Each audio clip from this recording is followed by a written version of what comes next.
Good afternoon.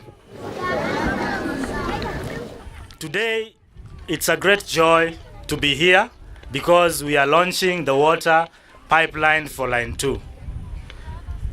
And as we walked, even before we came to this tent, indeed we saw that the water is flowing for Line 2. And we are therefore so grateful that this has become a reality. I would like just to give a small update of what has been happening in this project.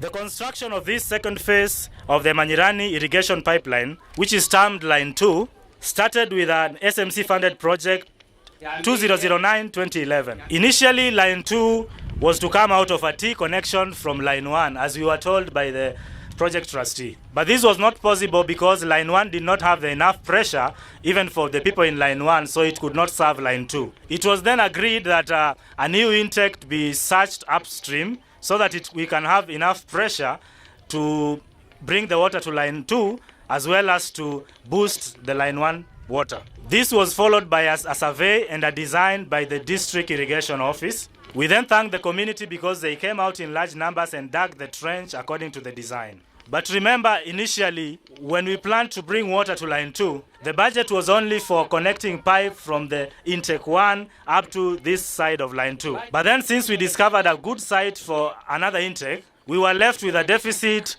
of a budget for a new intake and then a distance of over 2 kilometers to cover with pipeline. This budget was not there.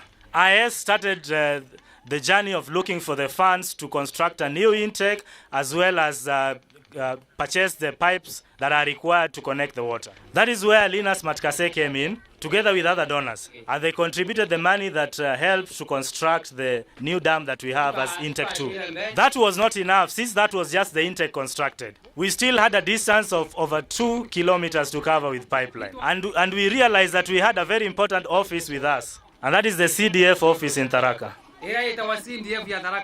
I know Bwana Mutula can prove this, but we really followed them up. And we are so happy that the CDF office in Tharaka supported the project with about 113 pipes. But then we had another challenge, whereby the BQ that was drawn by the engineer, there was a miscalculation of the pipes. So we had less pipes with over 200 pipes. Then we thank God for Brother JB Bitamazire, who from his office in Sweden, he fought very hard to look for funds for this pipe until he came into contact with Lakamikune, who also supported this project and has made this project a reality today as we opened the water. So we all see that in this project there has been a lot of collaborations, not to mention Manyirani Farmers Group, who, even having realized that the pipeline didn't reach where the pipe was to reach, contributed money and were able to purchase over 50 pipes, which are now connected. Lakamikune, in support for this project, did not just support us with pipes. There were also other programs in this project. Another one was the Clean Water project, whereby we realized that we are supplying water directly from the river, but this water is not safe for human consumption. So the idea came up of biosand filters. So through LM, we were able to construct 100 biosand filters, which we've been able to take the samples to the lab in Embu to do tests. We've been able to get a lot of challenges because the sand here was not very good for the sand filters. But we've been able to do a couple of tests through collaboration with the Public Health Office, and now we can say that we are comfortable with another sand that we found somewhere. Another project that we've been supported by Lakamikune is environment conservation through tree planting. You've realized that some of the pupils in this school are wearing t-shirts that says behind environment conservation. In the project, we were able to adopt 10 environment clubs. 5 of those environment clubs are from schools, and 5 of them from youth groups. And we have a target of raising over 15,000 seedlings by December this year. And we've had a tree planting day at this school, and we believe that with the water now, the trees can be well nurtured and they will not dry up. Those environment clubs received trainings in collaboration with the Kenya Forest Service, and they were able to be trained on how to raise up a tree nursery up to how to take care of a tree. The project also supported them with implements to raise up a tree nursery. Another project that we've had through Lakamikune is formation of women self-help groups. We formed 11 women groups who, in collaboration with the Social Services Department here in Tharaka, have been trained in how to run groups and all the issues of groups dynamics, especially savings for the women.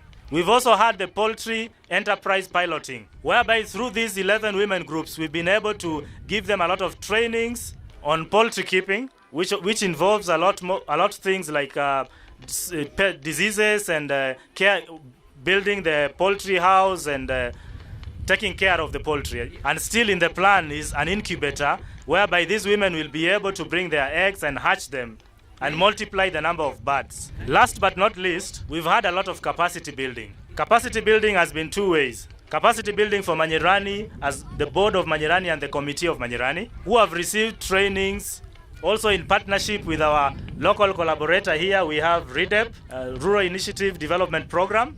We've had trainings to strengthen project management skills in the committee. We've had trainings on water bylaws, and we've had a lot more trainings on group dynamics. The other capacity building that we've had is on the farmers of Manyirani. We've had trainings to do with improved farming methods, pests and diseases, value addition, sales and marketing, and many other things. Because some of the cross-cutting issues that we've addressed are conflict resolution. Because we realize that with resources, and resources are scarce, there are usually conflicts. Well, today we come here to rejoice together as we've just opened this water, and this is not the end.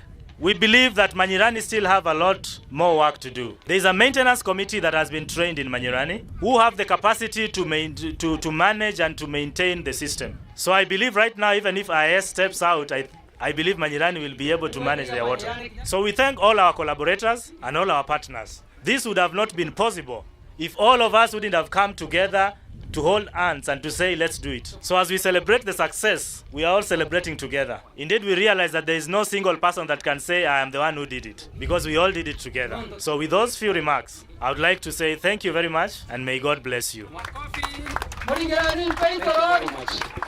very much.